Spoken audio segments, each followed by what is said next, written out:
Yo, what's up? What's up? As always, like, share, subscribe.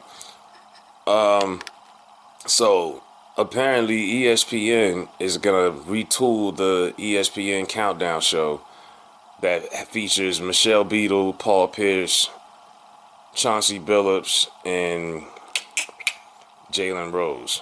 And apparently they're gonna get rid of Paul Pierce, Michelle Beadle, and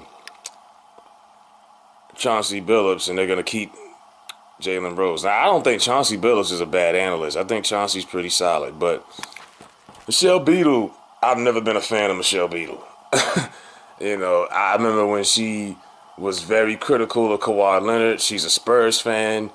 She got all in her feelings. I remember when she tried to get Stephen A. Smith fired a couple of years ago with the Ray Rice comments when he said that he feels Ray Rice had cold cocked his wife on camera.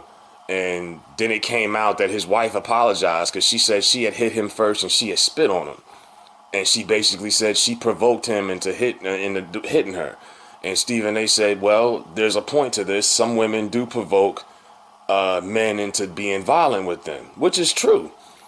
He didn't excuse it. He didn't say whatever. She goes on Twitter, Michelle Beadle, his co-worker.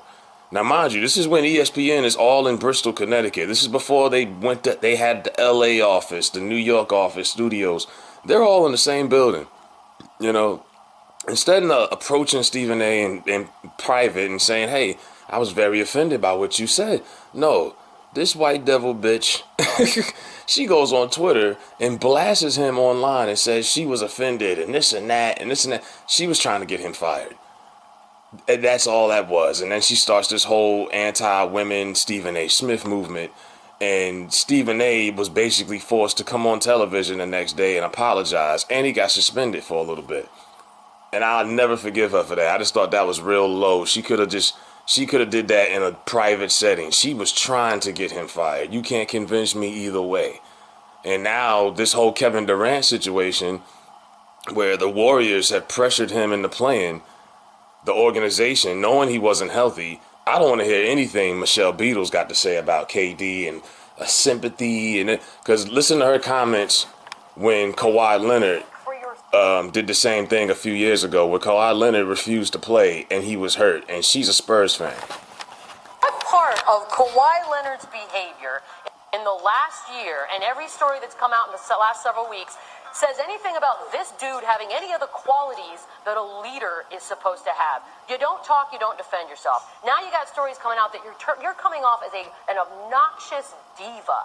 You don't want to go play with LeBron because you want to be the top dog. You are the top dog for a team and an organization that has done really well for many, many years, that you don't have the respect and you have the audacity to try to ignore, and you continue to cash those $18 million checks. I'm so over this dude. The city of San Antonio is over this dude. You can go as soon as they get whatever they want for you, but if you think you're just going to walk out of there and get your way because you've thrown this little spoiled hissy fit and become one of the most unlikable characters, I've never seen a heel turn like this in a way that is not enjoyable. Like, you are no longer a person I root for. You are someone who has just shown every quality of a spoiled, entitled person, and you don't even have the strength to speak for yourself. Now that's her speaking from a hurt San Antonio Spurs fan. And this is why I don't think sports analysts, you should be neutral. We shouldn't have to know you have a horse in the race, you have a favorite team, because we know you're going to always have a biased opinion when it comes to that team or that anybody who plays for that organization, coach or whatever. Now, what she was doing with Kawhi Leonard, and then she's going to probably turn around and say, oh, KD, oh, it's so sad. Nah, you know what I mean? And I don't know exactly why ESPN is retooling the pre-show. I don't know if the ratings have been low or it's just a credibility thing. I personally thought Chauncey Billups was pretty good. Paul Pierce is corny. I understand that. But they're going to kick all of them off. Paul Pierce, Chauncey, and her, most importantly, and they're gonna move on with Jalen Rose, and they might bring Rachel Nichols and somebody else on with some more credibility, who's more professional, who people actually fucking like. So yeah, Michelle Beadle got the motherfucking boot.